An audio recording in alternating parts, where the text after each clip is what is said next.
दर्शकों, आज हम आपको ग्रहों की उच्च, नीच, मूल त्रिकोण राशियों के बारे में जानकारी देने जा रहे हैं, जो कि ज्योतिष शास्त्र में फलित करने के टाइम पे अत्यंत महत्वपूर्ण है।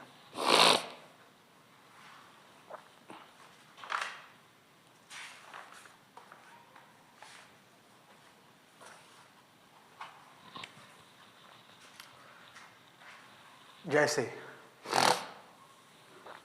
ग्रह, ये उच्च राशि है, ये नीच राशि है, ये मूल त्रिकोण है, ये स्व राशि है।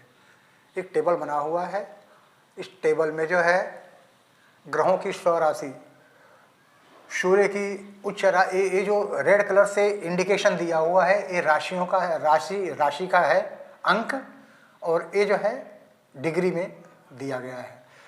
तो सूर्य का एक मतलब मेष राशि, यहां मैं लिख भी देता हूं।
ये पहले पूर्व में बता चुका हूँ। राशियों की कुंडली बनाने के टाइम पे ए अंकों के द्वारा इसको इंडिकेट किया जाता है।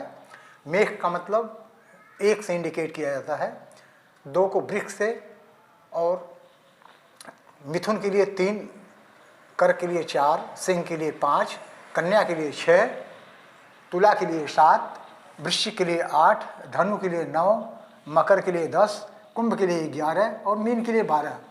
तो ये अंकों में जो है राशियों को इंडिकेट किया जाता है। तो अब यहाँ पर जो है ग्रह के लाइन पे जो है ग्रह जो है नवग्रह का नाम दिया गया है। सूर्य ग्रहों का राजा, इसलिए पहला नंबर है सूर्य का है। सूर्य, चंद्र, मंगल, बुध, गुरु, शुक्र, शनि, राहु और केतु, ये नवग्रह हैं। अब इसमें सूर्य का उच्च राशि क्या है? सूर्य का उच्च राशि एक मतलब मेष राशि। तो मतलब मेष राशि में सूर्य 10 अंश तक जो है उच्च का रहता है, उच्च राशि में रहता है। और नीच राशि में 7 बोलिए तो तुला राशि, तुला राशि में सूर्य 10 अंश तक नीच राशि में रहता है। और 5 सिंह राशि में सूर्य 20 अंश से 30 अंश तक मूल त्रिकोण रहता है। 5 जो है स्वराशि है, स्वराशि में कुछ नहीं है, ठीक है। 5 जो है मतलब सिंह राशि का स्वामी सूर्य है, इसलिए स्वराशि है। इसी प्रकार चंद्रमा का वृषभ राशि में 3 अंश तक उच्च का है, वृश्चिक राशि में 3 अंश तक नीच का है, और वृषभ राशि में 4 अंश से लेकर 30 अंश तक मूल त्रिकोण है, और उसका स्वराशि जो है 4 है, जिसमें कुछ भी नहीं है। इसी प्रकार मंगल का उच्च राशि मकर राशि है, जिसकी संख्या 10 है। वो 0 डिग्री से 28 डिग्री तक उच्च राशि में रहता है, और सिमिलर इसी प्रकार जो है 0 डिग्री से 28 डिग्री तक जो है 4 बोले तो कर्क राशि में नीच का रहता है। और मूल त्रिकोण में जो है मेष राशि में 18 डिग्री पर मूल त्रिकोण रहता है, और इसका स्वराशि क्या है? मेष राशि और वृश्चिक राशि स्वराशि है, जो कि 28 से 30 डिग्री पे इसमें रहता है। इसी प्रकार बुध जो है कन्या राशि में 0 से 15 डिग्री तक उच्च राशि, सेम मीन राशि में 12 बोलो तो मीन राशि में 0 से 15 डिग्री तक नीच राशि। सिमिलर कन्या राशि में 16 डिग्री से 20 डिग्री तक मूल त्रिकोण में रहता है बुध, और इसका स्वराशि क्या है? मिथुन और कन्या है। तो मिथुन और कन्या में 20 डिग्री से 30 डिग्री तक बुध उसका स्वराशि में रहता है। गुरु, कर्क राशि में गुरु 0 डिग्री से 5 डिग्री तक रहता है उच्च राशि का, और मकर राशि में 5 डिग्री तक जो है नीच राशि में रहता है। धनु राशि में 13 डिग्री से लेकर 30 डिग्री तक धनु राशि में मूल त्रिकोण रहता है, और इसकी स्वराशि क्या है? धनु और मीन राशि, जो कि 6 से 12 डिग्री तक रहता है। शुक्र, मीन राशि में शुक्र जो है 0 डिग्री 27 डिग्री तक उच्च राशि में रहता है। कन्या राशि में जो है 27 डिग्री तक नीच राशि में रहता है, और इसका मूल त्रिकोण जो है तुला राशि है। 10 डिग्री पर तुला राशि मूल त्रिकोण है, और स्वराशि इसका क्या है? 2 और 7, मतलब वृषभ और तुला राशि, इसमें कोई अंश पे नहीं रहता है। शनि, तुला राशि में शनि 20 डिग्री तक उच्च राशि में, और मेष राशि में 20 डिग्री तक नीच राशि में रहता है। कुंभ राशि इसका जो है मूल त्रिकोण राशि है, जो कि 20 डिग्री तक रहता है, और इसकी स्वराशि जो है मकर राशि और कुंभ राशि है, जो 20 डिग्री से 30 डिग्री तक रहता है। राहु, राहु का जो है मिथुन राशि में 22 डिग्री तक उच्च राशि में रहता है, धनु राशि में 22 डिग्री तक नीच राशि में रहता है। मूल त्रिकोण राशि से कर्क है, कर्क में कुछ भी नहीं, और स्वराशि इसका जो है सिंह है, स्वराशि कन्या है, कन्या में कुछ नहीं। इसी प्रकार केतु, केतु जो है जस्ट रिवर्स है। रिवर्स मीन्स 9, मतलब धनु राशि में 22 डिग्री तक उच्च का रहता है, मिथुन राशि में 22 डिग्री तक नीच का रहता है। इसका जो है मूल त्रिकोण राशि मकर राशि है, और स्वराशि मीन राशि है। इस प्रकार ग्रहों की उच्च नीच राशियां टेबल में दिखाई गई थी, जो कि मैं आपको एक्सप्लेन किया। अब इसमें कुछ पॉइंट्स हैं। नंबर 1, सूर्य और चंद्रमा एक कभी वक्री नहीं होते हैं। कुंडली में जो है, जो कुंडली बनाते टाइम वक्री और मार्गी दिखाया जाएगा तो उस टाइम समझ में आ जाएगा, लेकिन फिर भी मैं बता दे रहा हूँ, सूर्य और चंद्रमा कभी भी वक्री नहीं होते हैं। राहु और केतु हमेशा वक्री ही रहते हैं, वो कभी मार्गी नहीं होते हैं। मंगल, बुध, बृहस्पति, शुक्र, शनि ये कभी कभी मार्गी और कभी कभी वक्री भी हो जाते हैं, मतलब ये दोनों साइड में चलते हैं। तो अभी आगे बढ़ते हैं। नेक्स्ट टॉपिक, ग्रहों का आधिपत्य।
सूर्य,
सूर्य जो है इसका आधिपत्य किस पे रहता है? क्षत्रियों पे रहता है। क्षत्रियों का आधिपत्य है सूर्य पे, सूर्य का।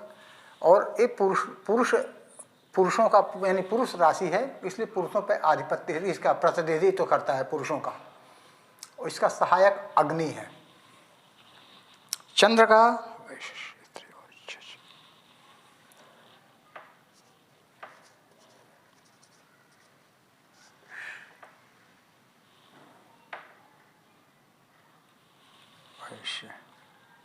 स्त्री,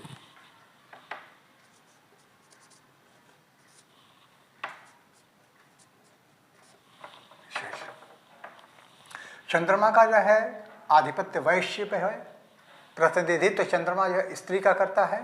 इसका सहायक जज है मंगल। क्षत्रिय पुरुष और कार्तिकेय।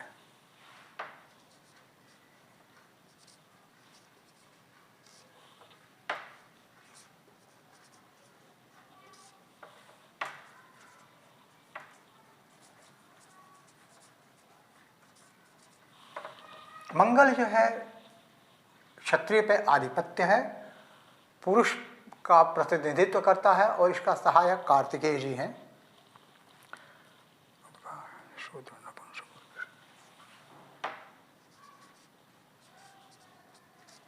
शूद्र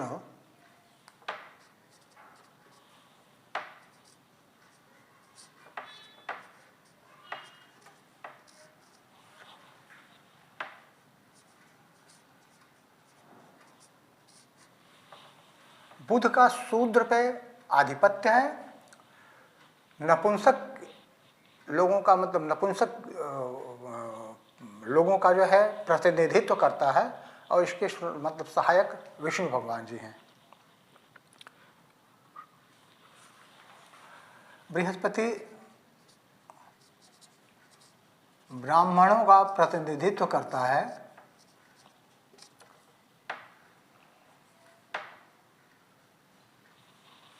और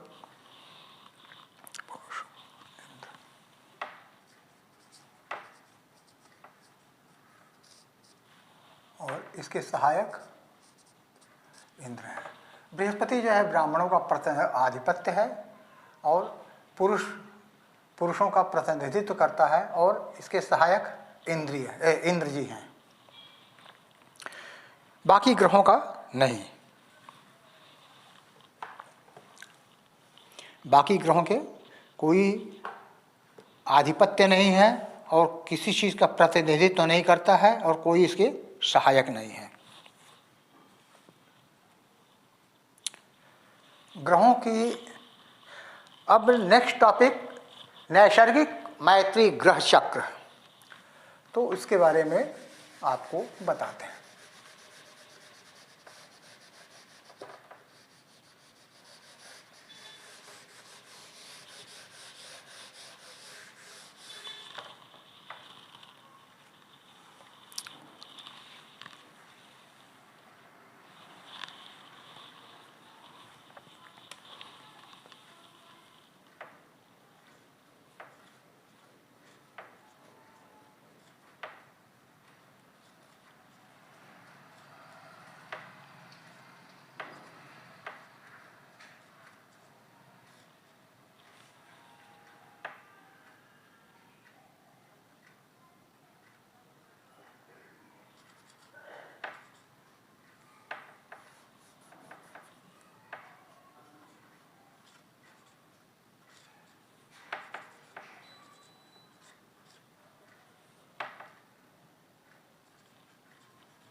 ग्रह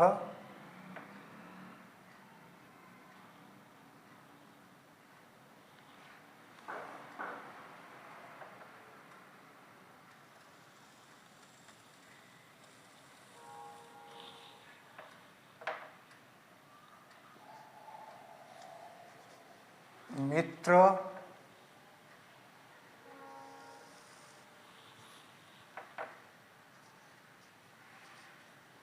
सम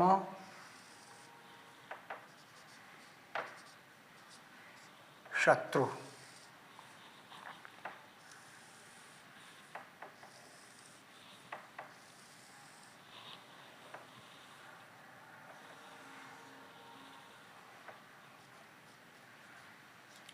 सूर्य चंद्र मंगल बुध बृहस्पति शुक्र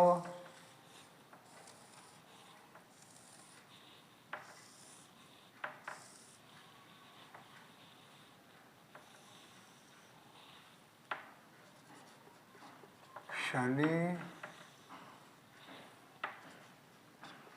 राहु और केतु। ठीक है।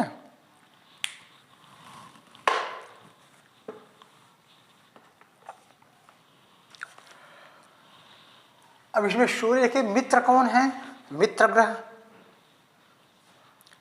चंद्र मंगल बृहस्पति।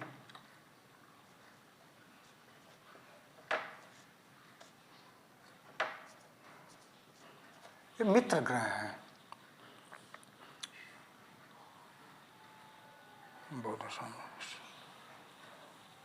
बुध जो है सम है,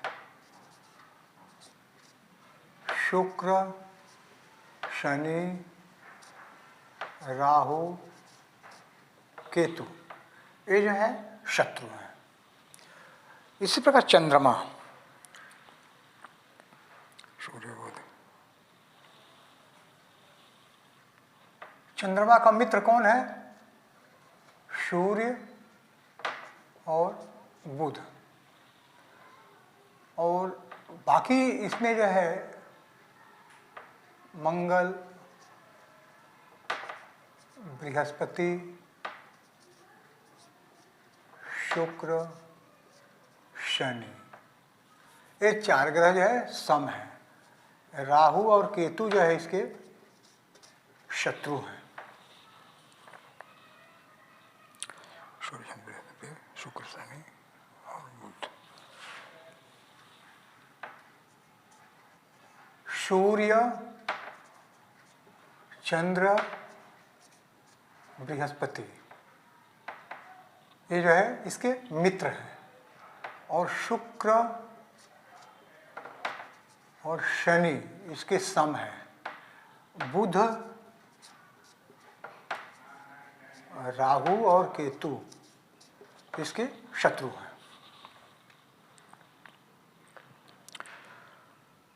बुध शुक्र राहु केतु। बुध के जो है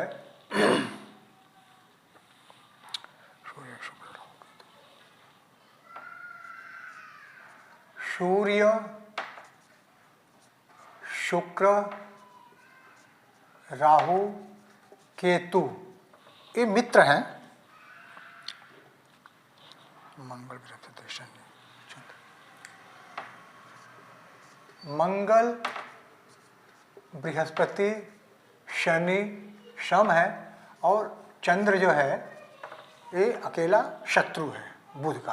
अब यहाँ पर देखने गौर करने वाली बात है, चंद्रमा जो है चंद्रमा का बुध मित्र है और यहाँ पर बुध का जो है शत्रु है, जबकि दोनों जो है दोनों में पिता पुत्र का संबंध होने के बावजूद भी बुध का चंद्रमा यहाँ पर शत्रु है। तो ये इंपॉर्टेंट है, याद करने को। सूर्य चंद्र मंगल शनि बुध शुक्र राहु केतु। सूर्य चंद्र मंगल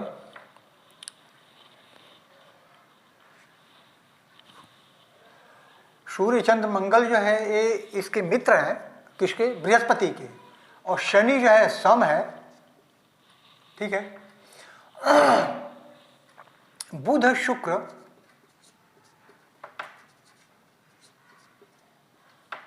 और राहु केतु ये इसके शत्रु हैं। बुध शुक्र राहु केतु शुक्र के बुध शनि राहु केतु ये मित्र हैं। मंगल और बृहस्पति इसके सम हैं और सूर्य चंद्र जो है इसके शत्रु हैं।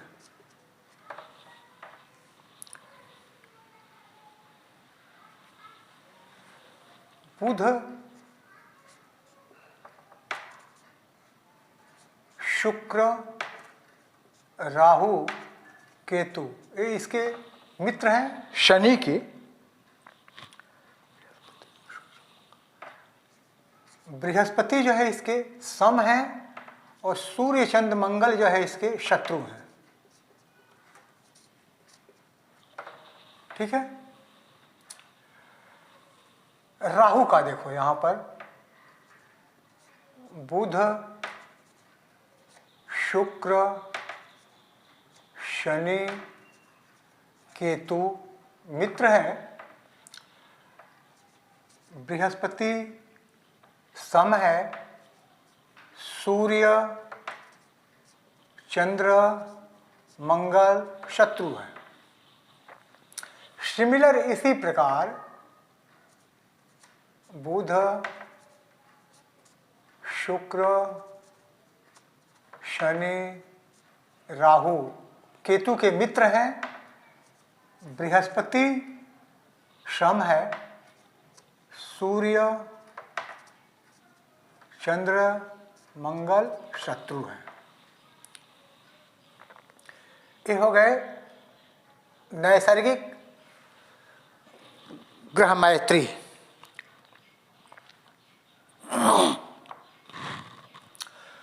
अब इसी से जो है तात्कालिक ग्रह मैत्री बनाते हैं।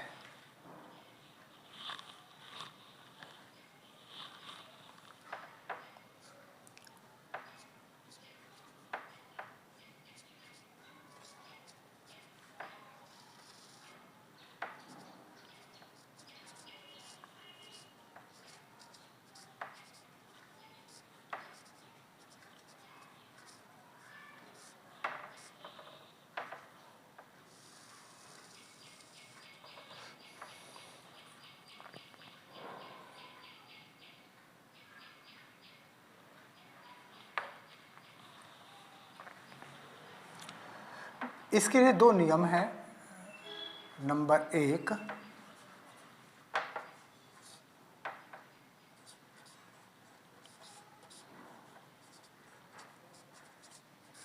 जो ग्रह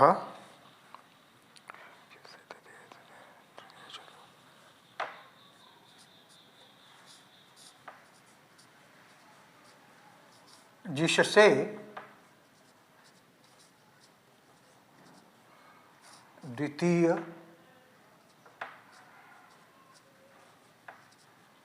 तृतीय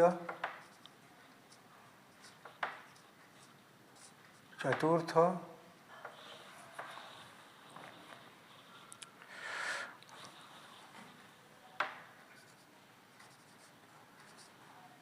दशम एकादश तथा द्वादश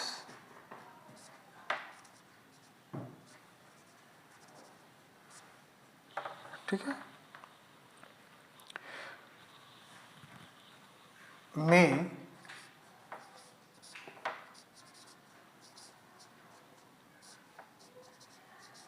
होता है वह तात्कालिक मित्र कहलाता है।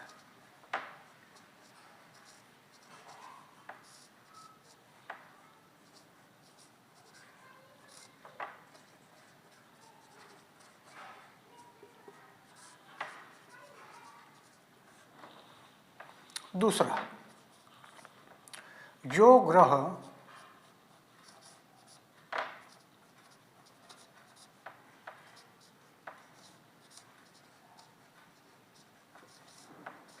जिससे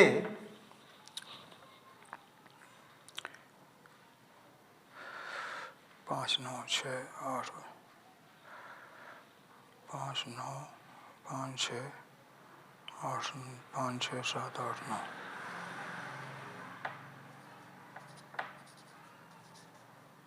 पंचम, षष्ठ,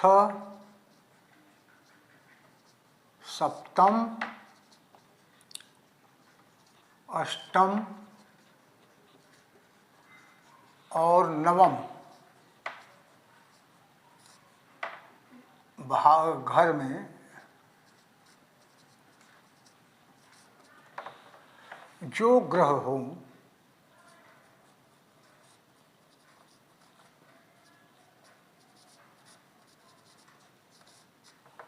वे शत्रु ग्रह कहलाते हैं।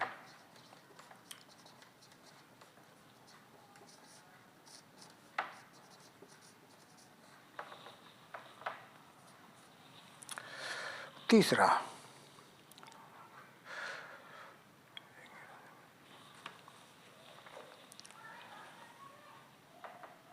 यदि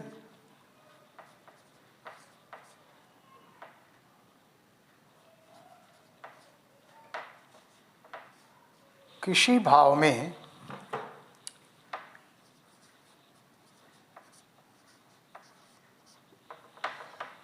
दो ग्रह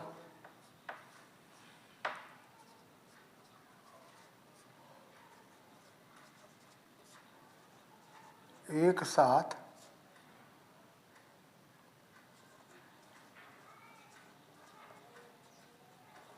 बैठे हों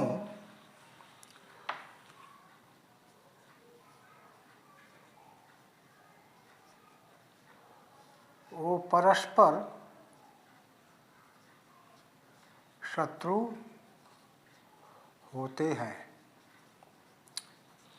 तात्कालिक ग्रह मैत्री चक्र बनाने के लिए ये 3 नियम इंपॉर्टेंट है, जिसमें से जो है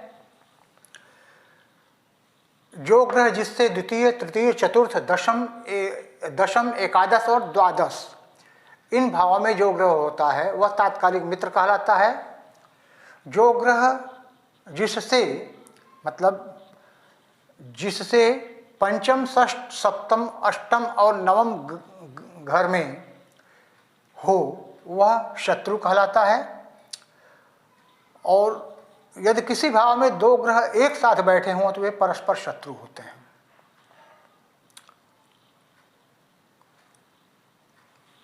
ये हो गया तात्कालिक।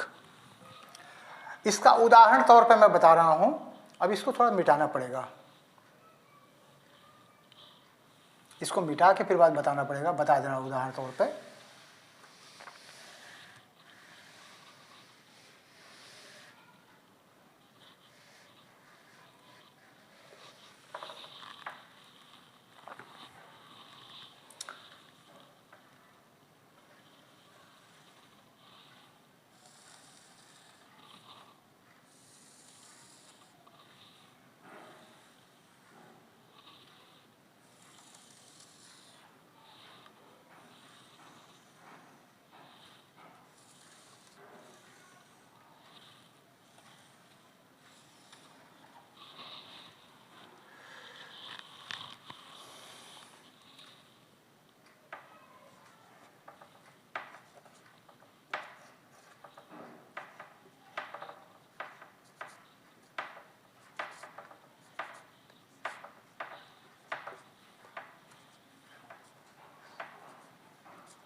चंद्र किसमें है?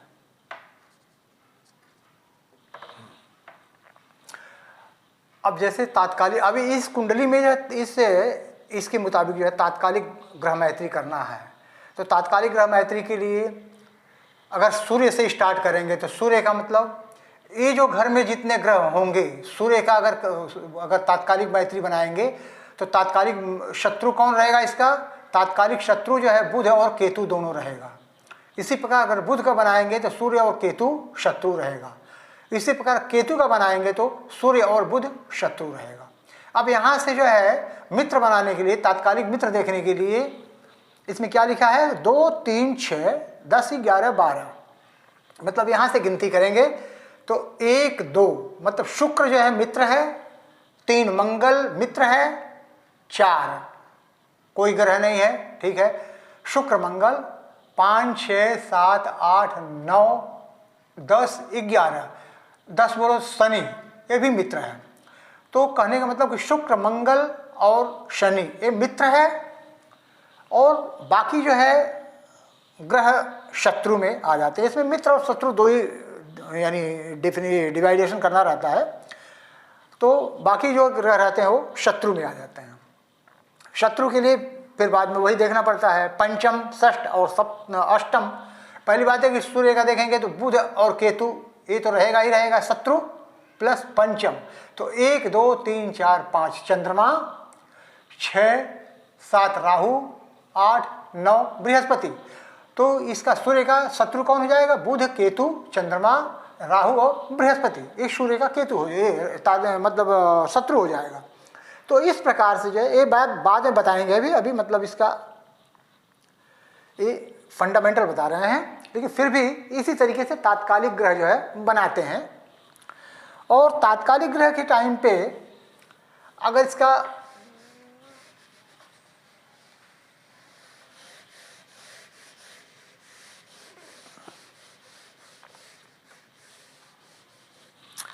पंचधा मैत्री बनाते हैं,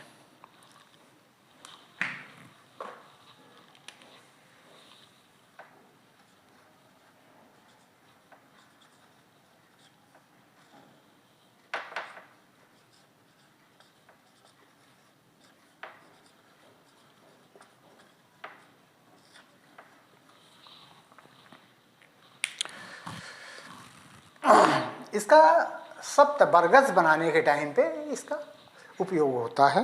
तो पंचधा मैत्री बनाने के टाइम पे तात्कालिक और नैसर्गिक दोनों की आवश्यकता पड़ती है। तो अतिमित्र कैसे बनता है, मित्र मतलब नैसर्गिक मित्र प्लस मित्र अतिमित्र होता है।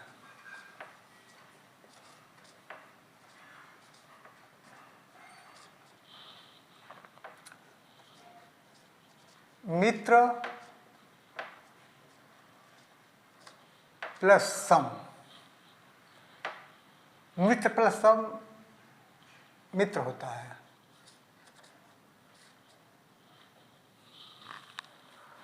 और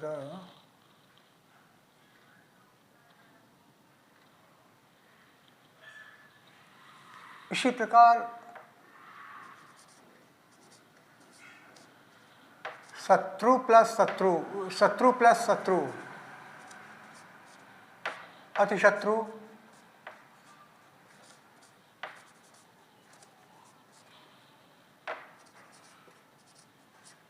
शत्रु प्लस सम शत्रु, और मित्र और शत्रु मिलके सम होते हैं।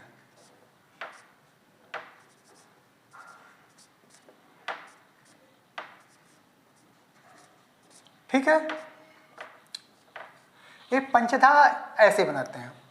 और मित्र प्लस मित्र अतिमित्र होता है, मतलब तात्कालिक ग्रह में, तात्कालिक जो ग्रह मैत्री चक्र में जो मित्र है वो ग्रह और नैसर्गिक का मित्र जो अगर रहेगा तो वो अतिमित्र होगा। मित्र और सम मित्र होता है, शत्रु और शत्रु अतिशत्रु होता है, शत्रु और सम शत्रु होता है, मित्र और शत्रु मिलके सम होता है। इस तरीके से पंचधा मैत्री बनाते हैं। हम नेक्स्ट टॉपिक जो है आपका ग्रहों के दृष्टि।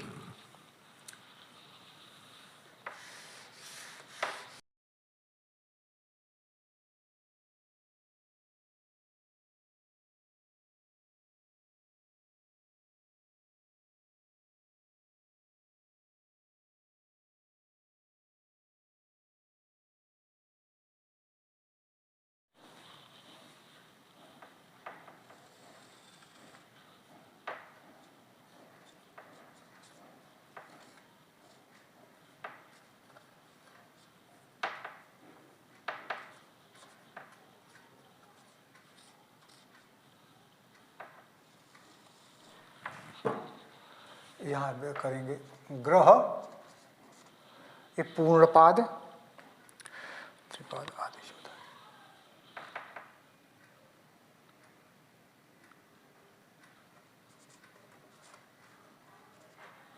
त्रिपाद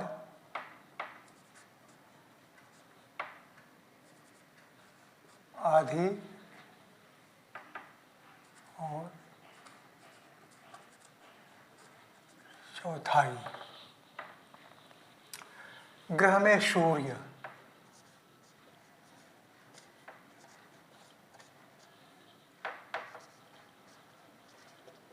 चंद्र, मंगल,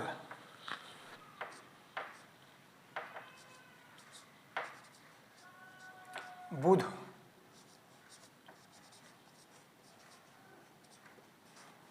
बृहस्पति, शुक्र, शनि। ठीक है। अब इसके बारे में जो है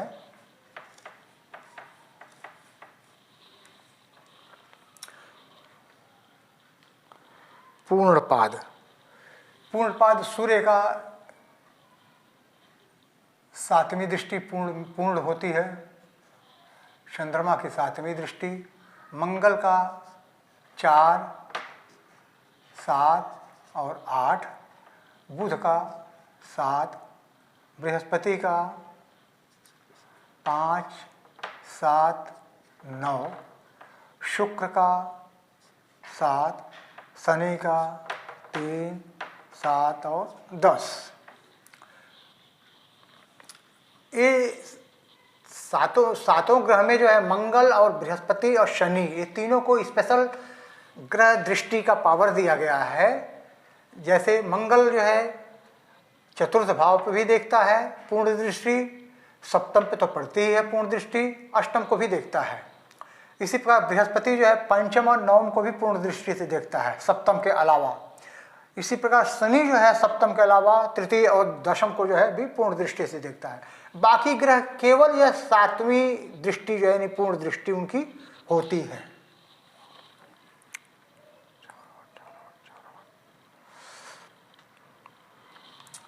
अब इसमें जो है इनका त्रिपाद 4, 8, 4, 8 मंगल का तो नहीं रहेगा, बुध का 4, 8, बृहस्पति का भी है और शनि का भी है 4, 8। ठीक है।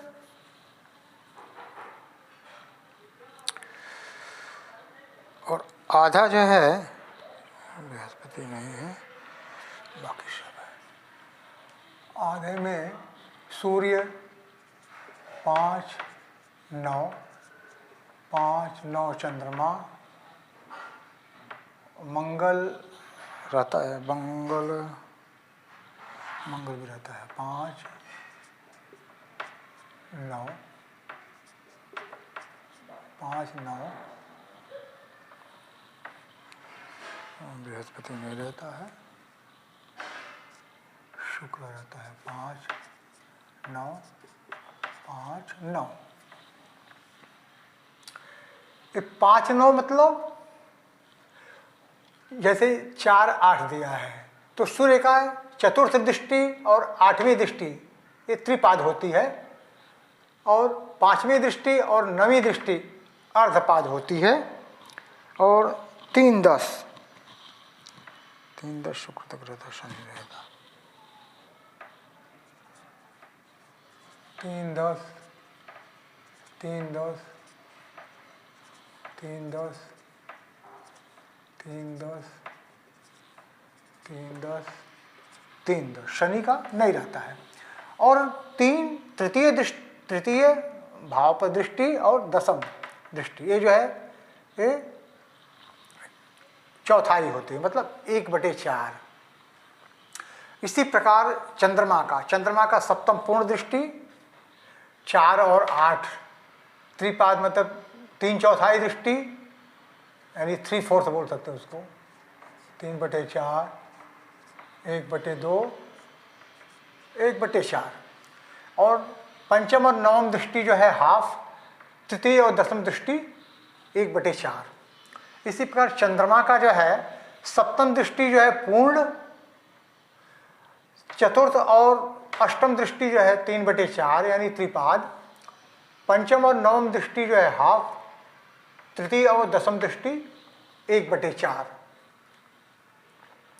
मंगल, मंगल का जो है वो मैं पहले ही बता चुका हूँ, इसको स्पेशल पावर दिया गया है मंगल, बृहस्पति और शनि को, जिसमें मंगल जो है चतुर्थ भाव को भी देखता है, सप्तम भाव को भी देखता है, अष्टम भाव को भी देखता है।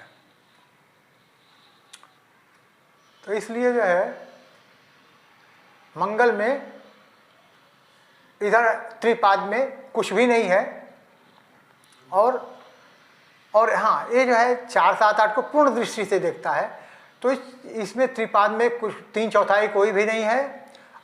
आधा में जो है पंचम दृष्टि और नवम दृष्टि इसका हाफ है, और तृतीय दृष्टि और दसम दृष्टि जो है ये 1/4 भाग में, मतलब 1/4 इसका दृष्टि का पावर है। बुध, बुध का सप्तम दृष्टि जो है ये पूर्ण यानी 100%, और चतुर्थ और अष्टम दृष्टि 3/4% मतलब हिस्सा, और पंचम नवम दृष्टि आधा, और तृतीय और दसम दृष्टि 1/4। इसी पर बृहस्पति, इसको भी स्पेशल मतलब दृष्टि मिला है। पंचम, सप्तम और नवम दृष्टि इसका पूर्ण है, जिसमें चतुर्थ और अष्टम दृष्टि जो है इसका त्रिपाद है, बाकी हाफ कुछ भी नहीं है। तृतीय और दसम दृष्टि इसका 1/4 चौथाई। शुक्र, शुक्र का सप्तम दृष्टि जो है पूर्ण है, चतुर्थ और अष्टम दृष्टि त्रिपाद है, 5, 9 जो है ये हाफ है, और 3, 10 जो है इसका 1/4 है। इसी प्रकार शनि का, शनि का 3, 7, 10 जो है इसका पूर्ण दृष्टि है, 4, 8 जो है 3/4 भाग, 5 और 9 पंचम और नवम दृष्टि हाफ, और तृतीय 3 और 10 जो है इसमें मतलब यहाँ पे कोई इसकी दृष्टि नहीं होती, 1/4 कोई दृष्टि नहीं होती है। तो इस प्रकार इसका जो है ग्रहों की दृष्टि हो गई।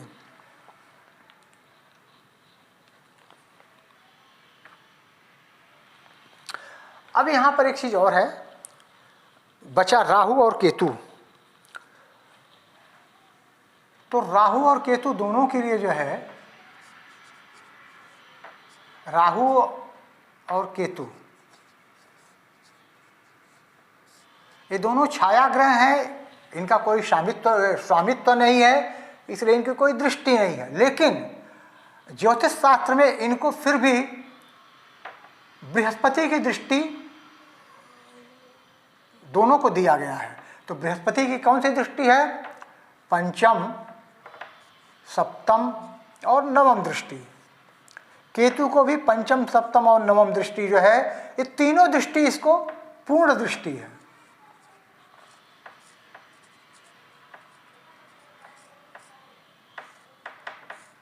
पूर्ण दृष्टि। तो इस प्रकार जो है ग्रह अपनी पूर्ण दृष्टि, 3/4 दृष्टि मतलब दृष्टि, आधी दृष्टि और 1/4 दृष्टि, इन सबों सभी ग्रहों मतलब भावों में देखते हैं।